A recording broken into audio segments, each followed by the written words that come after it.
بسم اللہ الرحمن الرحیم نحمدہ ونصلی علی رسولہ الکریم۔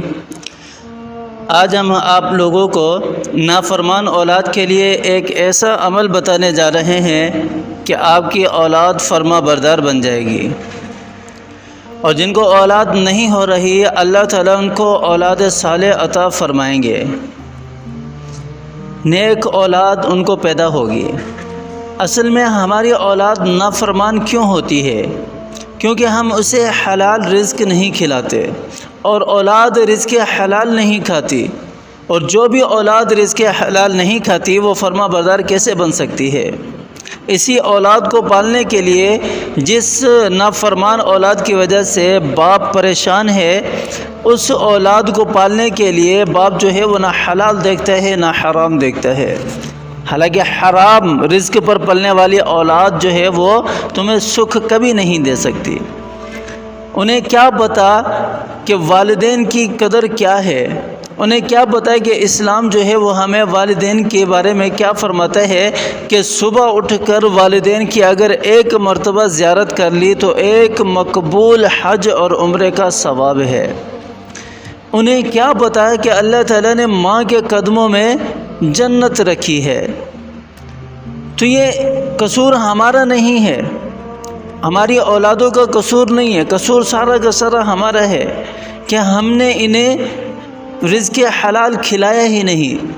ہماری اولاد ایجوکیٹڈ بن جاتی ہے، بڑی سے بڑی ڈگری حاصل کر لیتی ہے، ہر قسم کی کوالیفیکیشن ان کے پاس آ جاتی ہے، CSS بھی کر لیتے ہیں، دنیا جہاں کے جتنے بھی ایجوکیشن ہے وہ حاصل کر لیتی ہیں، لیکن ہماری اولاد پھر بھی نافرمان رہتی ہے، جس کی مین وجہ یہی ہے کہ ہمیں نہ انہیں اللہ سکھاتے ہیں، اللہ کی پہچان کراتے ہیں، اللہ کے بارے میں بتاتے ہیں، نہ اللہ کا قرآن سکھاتے ہیں، اور نہ ہی ہم انہیں آپ صلی اللہ علیہ وسلم کی تعلیمات دیتے ہیں، اور نہ ہی انہیں آپ صلی اللہ علیہ وسلم کی تعلیمات کے بارے میں بتاتے ہیں۔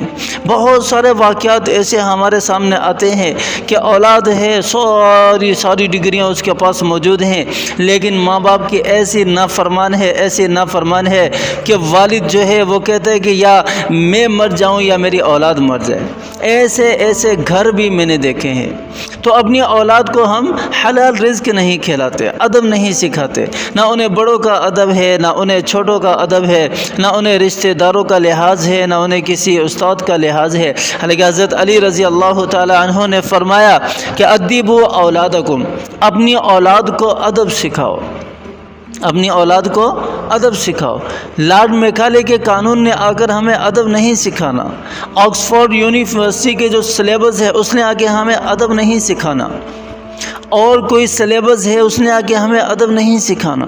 ادب ہمارا جو اسلامک کلچر ہے، ہمارا جو اسلامک رولز ہیں، ہمارے جو اسلام کے مطابق زندگی گزارنے کا جو دستور ہے، اس نے ہمیں ادب سکھانا ہے، اس نے ہمیں بتانا ہے کہ والدین کیا چیز ہیں، اس نے ہمیں بتانا ہے کہ اللہ تعالیٰ تمہیں کس طرح زندگی گزارنے کا حکم دیتا ہے، اس نے ہمیں بتانا ہے کہ آپ صلی اللہ علیہ وسلم نے ہمیں کس طرح زندگی گزارنے کی تعلیمات دی ہیں۔ تو کوئی دوسرا آ کر ہمیں یہ نہیں بتائے گا۔ لیکن افسوس اسی بات کا ہے کہ ہم اپنے بچوں کو دنیا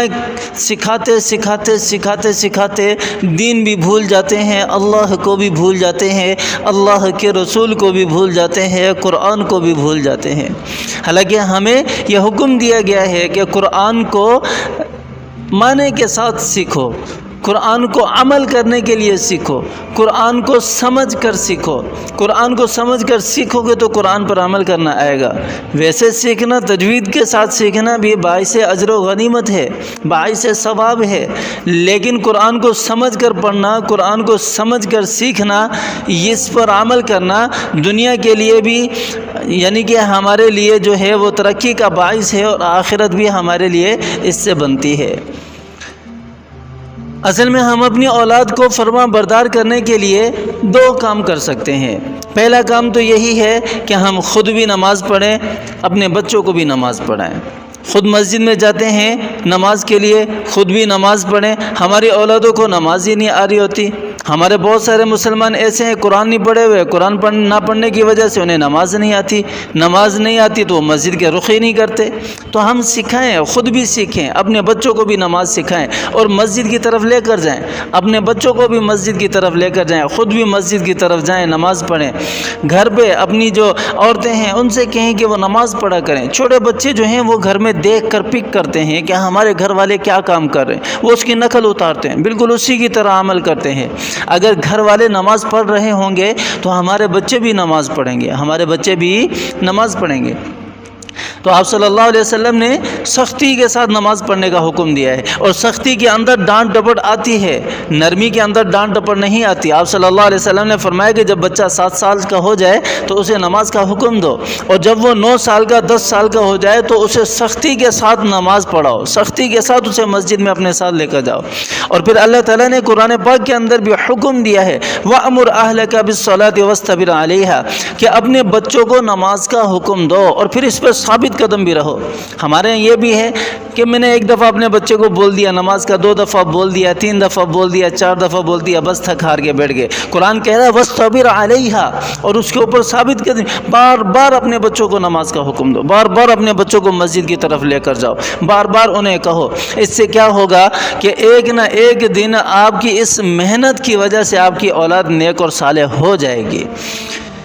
اور پھر دوسرا عمل جو ہے بسم اللہ الرحمن الرحیم 190 مرتبہ پڑھنا ہے۔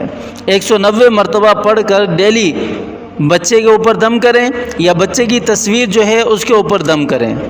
دونوں صورتوں میں یہ کسی کو تو رزلٹ جو ہے وہ جلدی مل جاتا ہے اس عمل کی وجہ سے، اور کسی کو رزلٹ جو ہے وہ کچھ وقت کے بعد ملتا ہے۔ تو ہمیں یہ ڈیلی کرنا ہے کہ 190 مرتبہ بسم اللہ الرحمن الرحیم پڑھ کر اپنے بچے پر دم کریں، یا بچے کی تصویر ہے، بچہ دور ہے تو اس کے اوپر دم کریں، تو انشاءاللہ جو ہمارے اولاد ہے وہ فرما بردار بن جائے گی۔ بلکہ یہ 2 عمل کریں، انشاءاللہ اللہ تعالی ہماری نسلوں کو فرما بردار بنا دیں گے۔ اللہ تعالی ہمیں عمل کرنے کی توفیق عطا فرمائے۔ ایسے جتنے بھی نیک اعمال ہیں ان کو لائک بھی کیا کریں، ان کو شیئر بھی کیا کریں، اور دعاؤں میں ہمیں بھی یاد رکھا کریں۔ اللہ تعالی ہماری حفاظت فرمائے، اللہ تعالی ہر پریشانی سے ہماری حفاظت فرمائے، اللہ تعالی ہماری اولادوں کو فرما بردار بنائے۔ جتنی بھی مصیبت آفات امت مسلمہ پر ہیں اللہ تعالی وہ سب کو دور فرمائے، اور اللہ تعالی جو ہے وہ ہمیں حلال رزق کمانے کی توفیق عطا فرمائے۔ آمین۔